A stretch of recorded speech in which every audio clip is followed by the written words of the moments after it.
Dans le cadre de toute réforme éducative, il est bon tout d'abord de voir d'où on vient et où on va avant de parler du contenu de la réforme proprement dite, des aspects méthodologiques. Il est bon de faire un petit détour sur un petit détour de type épistémologique et de se poser la question dans quel contexte s'inscrit la réforme en cours. Et donc je voudrais vous proposer d'étudier un petit peu les différentes façons de comprendre l'APC et de vous proposer quelques outils d'analyse pour mieux comprendre où vont les systèmes éducatifs aujourd'hui.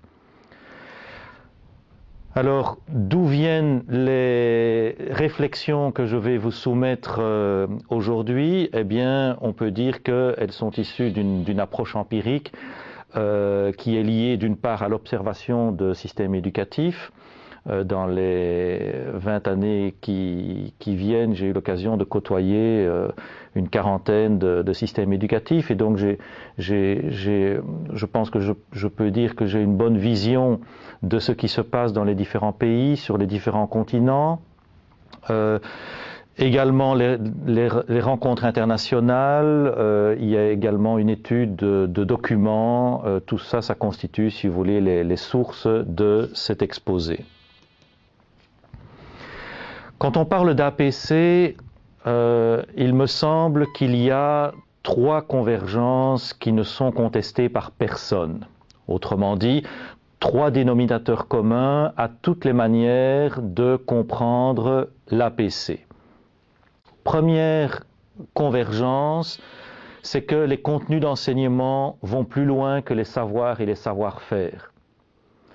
Il y a une vingtaine d'années, on pouvait dire que ce qu'on apprend à l'école, ce sont des savoirs et des savoir-faire. Aujourd'hui, il y a d'autres contenus que l'évolution de la société impose d'aborder à l'école. Deuxièmement, personne ne nie non plus l'importance accordée au fait que l'élève est acteur de ses apprentissages. Ce n'est plus l'enseignant qui a le rôle central dans la classe, bien que ça reste un acteur incontournable, mais on dit que c'est l'élève qui est au centre des apprentissages, puisque c'est à l'élève que devra revenir l'essentiel de l'activité d'apprentissage. Et une troisième convergence qui est que le savoir agir en situation est valorisé. Donc tout le monde reconnaît aujourd'hui que l'école ne peut plus se passer d'évoquer, de mettre les situations complexes au centre des apprentissages. Maintenant, tout le monde n'est pas d'accord sur les priorités qu'il faut donner à certains types de situations. Est-ce qu'il faut donner la priorité à des situations en début d'apprentissage ou plutôt à des situations au terme d'un certain nombre d'apprentissages? Mais tout le monde s'accorde à dire que les situations complexes doivent jouer un rôle important à l'école. Pour comprendre les divergences maintenant, il est nécessaire de travailler sur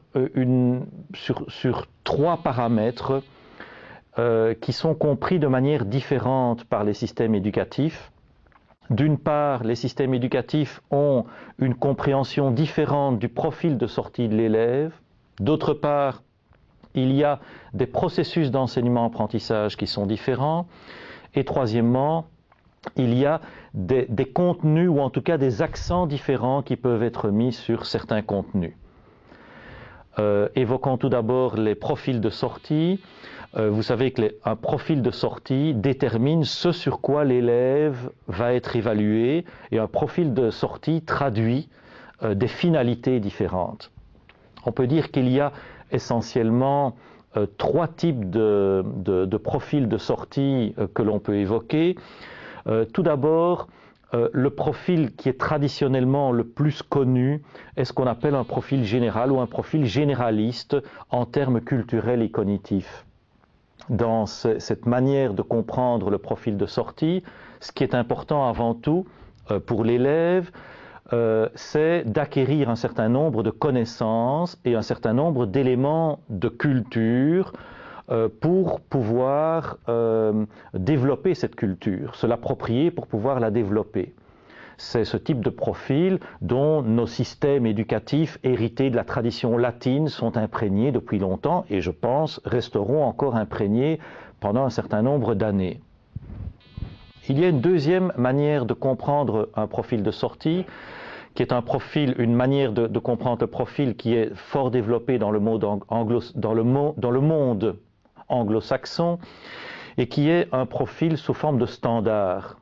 Que sont les standards? Les standards, ce sont des listes d'objectifs, ce sont des listes de savoir-faire qu'un élève doit pouvoir maîtriser à la fin de chaque année, à la fin de chaque cycle.